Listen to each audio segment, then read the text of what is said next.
Halo semuanya, welcome to my channel. Kali ini kita akan menceritakan sebuah cerita yang berjudul Pelayan 1 Miliar. Sebelum kita mulai, jangan lupa untuk di-subscribe, like, dan komen.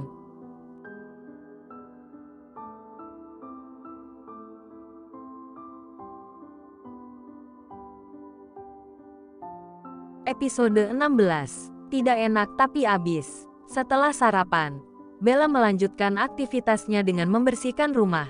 Dia menyapu, mengepel, dan membersihkan pakaian Matteo yang dia ambil dari kamarnya yang sangat berantakan. Bella memutuskan untuk membersihkan kamar tersebut terlebih dahulu. Ketika dia pergi ke balkon, Bella merasa takut melihat ke bawah. Dia merasa ngeri dan khawatir akan terjatuh. Ih, Bella bergidik. Bella kemudian dengan penuh kasih sayang merawat beberapa tanaman yang ada di balkon. Setelah semuanya selesai, dia tinggal menunggu cucian di jemuran untuk kering. Bella berleha-leha di sofa sambil menyalakan televisi dan menonton acara kesukaannya. Ih, jangan disiksa dong, kasihan.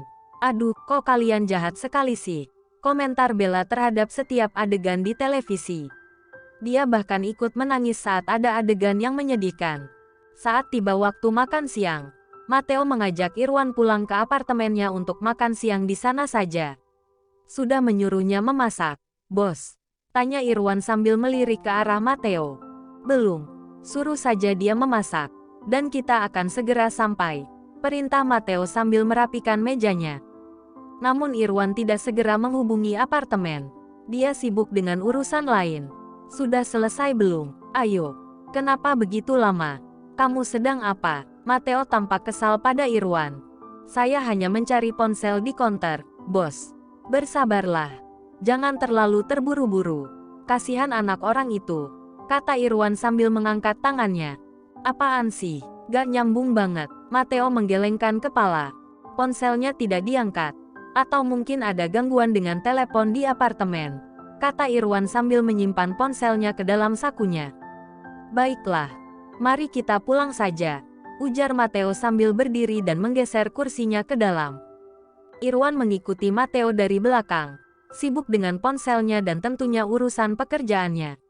Setelah 15 menit perjalanan, mereka akhirnya sampai di unit milik Matteo. Begitu pintu dibuka, mereka langsung mencium aroma harum masakan dari dapur. Aroma tersebut sangat menggugah selera. Wah, baunya masakan. Ini membuat perutku keroncongan, kata Irwan sambil masuk dan mendekati Bella yang sedang sibuk dengan spatula dan wajan. Kamu memasak apa, Nona? Kamu tahu kami ingin makan siang di sini. Suara Irwan membuat Bella terkejut karena dia sedang melamun. Hah, tapi saya hanya memasak sedikit.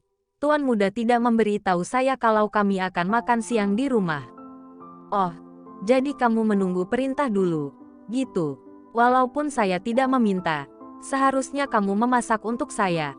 Kita seharusnya pulang makan siang karena ada pelayan di rumah.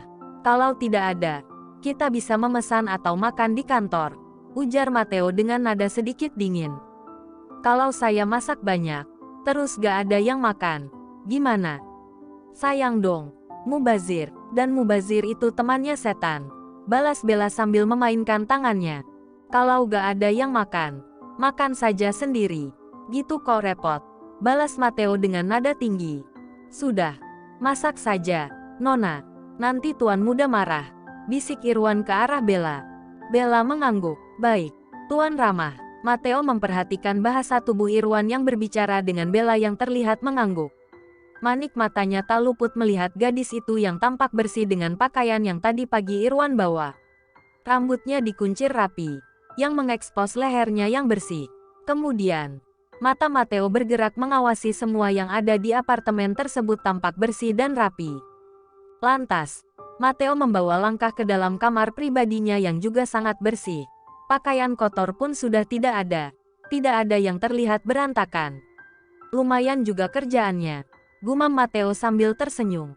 Dia duduk di tepi tempat tidur sambil menunggu Bella selesai memasak. Bos, sudah siap masakannya. Suara Irwan membuyarkan lamunan Matteo yang tengah asyik menatap langit-langit. Matteo hanya menoleh dingin dan berjalan meninggalkan kamar tersebut. Ia menuju meja makan yang sudah tersaji dengan menu nasi goreng telur mata sapi. Masakan yang sederhana dan tidak membutuhkan waktu lama. Cuma nasi goreng, ucap Matteo sambil menunjuk piring di meja, dengan nada dingin dan tidak puas. Deh, Irwan melirik ke arah Bella yang menunduk dalam-dalam, terlihat ketakutan. Mungkin karena waktu yang terbatas, bos. Masak menu lain mungkin akan memakan waktu yang lebih lama. Kita harus segera ke kantor, ucap Irwan menenangkan. Tuan ramah benar. Dalam waktu secepat ini, tidak mungkin saya memasak ayam atau sup yang memerlukan waktu lebih lama. Tuan, ungkap Bella membela diri. Cek, Matteo duduk dengan wajah kesal, namun mulai mencicipi masakan Bella yang setelah dicicipi ternyata enak di lidahnya. Semua bumbu terasa pas, sehingga dia menyantapnya dengan lahap. Irwan pun mulai menikmati hidangan dengan cepat. Dia tidak terlalu memilih-milih dan bisa santai dengan apapun yang ada di meja. Karena jika ingin sesuai selera, tinggal pesan delivery saja, kan gampang. Bella menyediakan air minum untuk kedua pria itu. Matanya memperhatikan mereka yang begitu menikmati makan siang yang dia buat. Bella segera mengalihkan pandangannya ketika Irwan mengangkat wajahnya. Enak sekali. Wah, pas di lidahku nih. Lihat, Nona, aku suka masakanmu. Lain kali masakan lagi ya, ucap Irwan pada Bella. Tentu saja, Bella merasa senang melihat bahwa apa yang dia masak disukai oleh orang lain. Makasih, Tuan, kata Bella dengan senang hati. Apaan? Biasa saja kok, gak ada yang istimewa, malah enakan masakan bibi di rumah, kata Matteo tanpa beban. Hati Bella terasa sakit mendengarnya, namun matanya tertuju pada piring Matteo yang bersih tanpa sisa nasi satupun. Tuan, katanya biasa, lebih enak yang di rumah. Terus, kok itu piring bersih ya? Dan Anda seperti pengen nambah, ungkap Bella dengan heran. Ucapan Bella membuat Matteo kalah telak. Saya lapar. Tahu itu kan?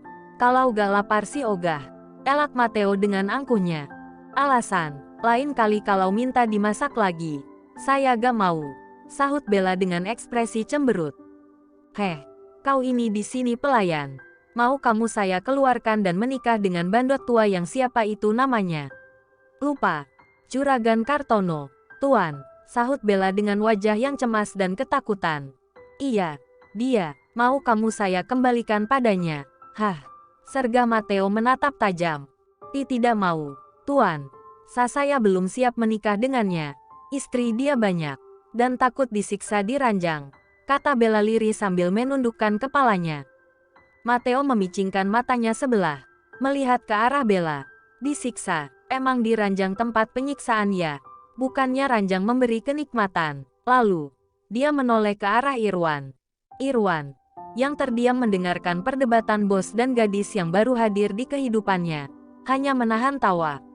Pipinya terlihat mengembang dan akhirnya tertawa lepas. Tawa Irwan membuat Matteo melotot dengan sangat sempurna ke arah Irwan. Tertawa. Apa yang lucu? Enggak, bos, enggak. Yuk, kita jalan. Sudah siang, ajak Irwan sambil berdiri dan meraih tasnya. Tertawa, apa kamu lihat badut? Gerutu Matteo sembari meraih gelasnya, lalu meneguk setengahnya. Nona, kerjakan tugasmu dengan baik ya. Jangan sampai ada singa menerkammu. Hahaha, ucap Irwan sebelum melintasi pintu. Bella menghela napas lega setelah mereka pergi. Terutama Matteo yang membuat jantungnya berdebar. Apalagi, baru beberapa hari dia berada di sini. Dia belum mengenal karakternya.